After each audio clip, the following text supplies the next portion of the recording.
Hi friends, welcome to Sweety channel. అందరూ బాగున్నారా? మేము బాగున్నాం. అందరికీ శ్రీరామనవమి శుభాకాంక్షలు. ఇదిగోండి, ఇప్పుడు పూలు పెట్టుకుంటున్నాము మేము. మా పాప ఏమి సామాలు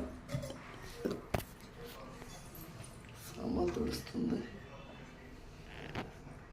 ఓం మహావీరాయ నమ, ఓం హనుమంతాయ నమ, ఓం కపీశ్వరాయ నమ, ఓం రామభక్తాయ నమ, ఓం వానరామాయ నమ, ఓం చిరంజీవి నమ, ఓం రామదూతాయ నమ, ఓం మహాబాలక్రమాయ నమ, ఓం ఆంజనేయ నమ, ఓం తజ్ఞప్రదాయ నమ, ఓం శ్రీరామాయ నమ, ఓం సత్యరతాయ నమ, ఓం కౌశల్య నమ, ఓం రాఘవాయ నమ, ఓం ఆదిపురుషాయ నమ, ఓం రామచంద్రాయ నమ, ఓం జానకీ వల్లభాయ నమ, ఓం విశ్వమిత్ర ప్రియాయ నమ, ఓం పురుణ్య పురుషత్తే नमस्ते महामाये श्रीपूटे सुरपूजिते शंखचक्र गदास्त्रे महालक्ष्मी नमस्तुते नमस्ते गरुड़रूढ़ कोलासूरी भयंकरी सर्वपाप हरे देवी महालक्ष्मी नमस्तुते सर्व మా పాప పూజ చేస్తుందండి. రాముల వారికి చల్లగా ఉండాలని చల్లని